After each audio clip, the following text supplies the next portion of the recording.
best friendship is something sacred, but sometimes it's not your fault, it's not their fault, but you still need to leave your friendship behind in order to move forward with your life and allow your bestie to move forward with theirs. It's a rare and sad thing, but here are 4 clear signs that it's time to let go of a best friend. Here's the first scenario. Tell me if this sounds familiar, okay? Either you or your best friend have started a new stage of life. A new job, a new girlfriend, one's moved away for college. And so first the hangouts stop, and then the calling stops, and then the texts, until it feels like you're just too busy for each other. This is sign number 1, communication fallout. And it's more common than you think. A study from 2003 found that in your first year of college, best friendships from high school consistently declined in commitment, satisfaction, rewards, and investments. And the key predictor of all this was the level of communication. So what causes this fallout, right? Sure, we get busy, but the harsh truth is we're all busy. All the time. We make time for the things we prioritize, right? So this fallout isn't really a reflection of being busy, it's a reflection of a shift in priorities. And being a lesser priority is fine, right? Life changes like jobs, relationships, living far away, all these are valid reasons for reduced time for each other. But when reduced time turns into no time, then it's about time to let go.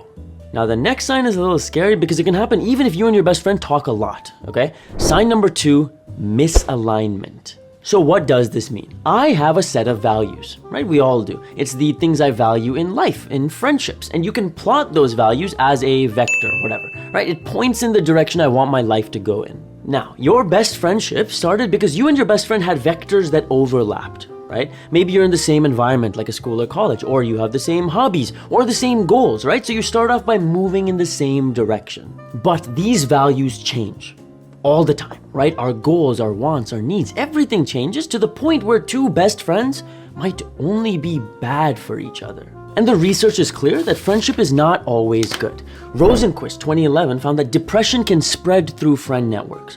Not just that, from 1997 to 2007, studies found that obesity, smoking, substance abuse, suicide all increased dramatically when surrounded by friends who do the same. Again, let me be clear, we don't have a right to judge, right? Especially without understanding where someone is coming from. But misalignment doesn't mean that one is right and one is wrong. It just means that you're not meant for each other anymore. Sign number 3 is a step more serious.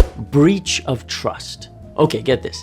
It's good to forgive mistakes, right? Especially if it's a first offense or something that was clearly unintentional. But in these best friendships, these breaches of trust are a bit more serious, right? Because they happened in spite of how close you were. And the science behind this is the most worrying part. Okay, in 2016, scientists analyzed the brain patterns of people as they told multiple lies in a row. And they found that with each successive lie, a liar's amygdala, part of the brain, was activating less and less and less and less. Basically, a liar's brain starts getting used to dishonesty. And the researchers described this as a slippery slope. And it means that if a best friend turns out to be a liar, don't stick around, because a liar will lie again. Our final sign is the most painful. Okay, it's the friend that we still love, that we still care about, who hasn't done anything wrong, but slowly it started feeling like they don't feel the same about us. That's sign number 4, one-sided effort. Now, it's easy to assume that something is one-sided, right? Because friendships are supposed to be reciprocal, so any bit of feeling of, oh, do I care more than they do, it sucks. But it's not as simple as you think, and psychologist Ariana Brandolini explains why. She says that a friendship isn't always perfectly balanced. Right, of course, there's seasons where I'm supporting them more, seasons where they're supporting me more. But if a friend reaches out to me only when they need something, a favor, or even just time pass when they're lonely, now they don't inherently value me. Right, they value me for what I can provide. And I know it sucks to hear, but that's not even a friend anymore. But now, what if you don't relate to any of the signs in this video, but a relationship is still frustrating?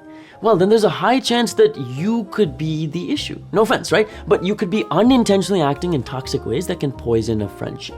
So I've broken down 5 of those behaviors in this video to help us become the best friend that we can be. We'll talk soon.